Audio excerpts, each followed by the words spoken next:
Hello friends, कैसे हैं आप लोग। आई होप आप लोग ठीक होंगे।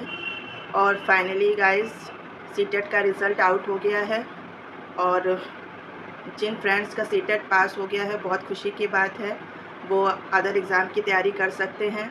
और रही मेरी बात, तो मेरा इस बार सीटेट क्लियर नहीं हो पाया है। नंबर भी मेरे ठीक नहीं आए हैं। 75 नंबर आए हैं मेरे इस बार। और मैंने सोचा नहीं था कि मेरे इतने कम नंबर आएंगे। मुझे लग रहा था कि 90 के आसपास तो मैं पहुंच ही जाऊंगी। ये नहीं कि मैंने पढ़ाई नहीं करी थी, मेहनत नहीं करी थी, पूरी तरह मेहनत करी थी, पढ़ाई करी थी, मगर इस बार मेरा रह गया। वैसे तो मेरा सीटेट क्लियर ही है, क्योंकि एक बार मैंने पेपर दिया था तो मेरे दोनों पेपर क्लियर हो गए थे। मैंने तो इस बार सिर्फ नंबर बढ़ाने के लिए ही अपना पेपर, सीटेट का पेपर, सेकंड पेपर दिया था, क्योंकि मुझे बिहार की वैकेंसी में फॉर्म फिलअप करना था, जिसमें 90 नंबर चाहिए, जो कि मेरे सीटेट में 90 नंबर नहीं था। तो इसीलिए मैंने इस बार का सीटेट दिया था, लेकिन नहीं हो पाया मेरा।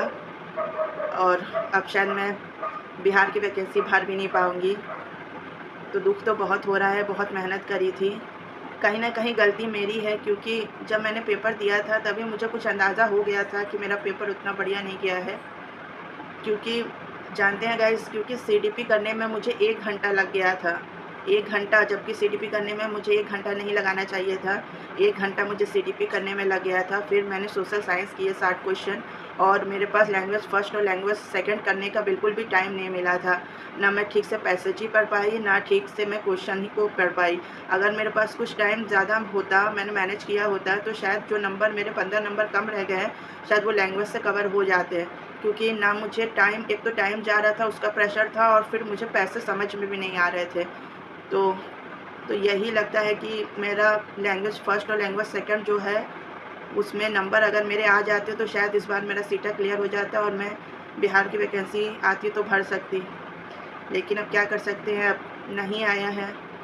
अब फिर से मैं कोशिश करूँगी, कोशिश तो मैं नहीं छोड़ूँगी। अब नेक्स्ट बार का सीटेट आएगा तो मैं ज़रूर फॉर्म फिलअप करूँगी, और जो गलतियाँ मैंने की हैं इस बार, शायद वो गलतियाँ मैं दोबारा नहीं दोहराऊँगी।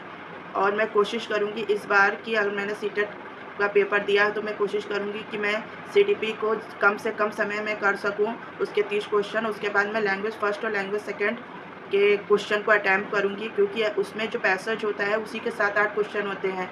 और अगर आप पैसेज को ठीक तरह से पढ़ लेते हैं और उसमें से क्वेश्चन क्लिक कर लेते हैं तो आपके क्वेश्चन सही हो सकते हैं। तो इस बार मैं ये गलती नहीं करूँगी। तो मैं पहले तो मैं मॉक टेस्ट लगा रही थी, तो उसमें मेरा 90 के बाहर ही जा रहे थे। और मगर आपका जब मॉक टेस्ट में थोड़ा 100 के बाहर जब आपका जाएगा, तभी आपका ओरिजिनल पेपर जब होता है तो उसमें आप टाइम मैनेज करके सही नंबर तक आ सकते हैं।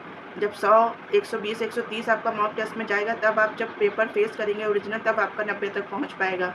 अगर मेरा मॉक टेस्ट में तो 90 ही आ रहा, 90, 95 ऐसे ही आ रहे थे। तो कुछ अंदाज़ा ऐसा ही है कि जब ओरिजिनल पेपर देते हैं ना, तो वो मॉक टेस्ट के पेपर से बिल्कुल अलग होता है। और तो यही है गाइस, मेरा सीटेट का रिज़ल्ट। बहुत दुःख हो रहा है, बहुत मेहनत की थी।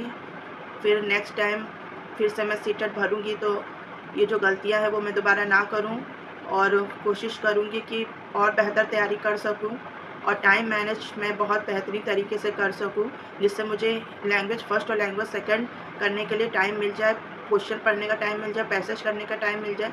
क्योंकि गाइस, ये मेरा पहली बार था, क्योंकि मैंने और बार भी सीटेट दिया है, जो मेरा 5-10 मिनट बच जाता था हर बार। मैं 10 मिनट पहले ही सीटेट का पेपर कर लेती थी, और इस बार पता नहीं एकदम एंड टाइम तक मैं पेपर करती रही। और इंग्लिश के लिए तो मैं कहूँगी कि मुझे 15 मिनट मिले थे, 15 मिनट में 30 क्वेश्चन करने थे, उसके 2 पैसेज पढ़ने थे, बाकी 15 नंबर के क्वेश्चन थे।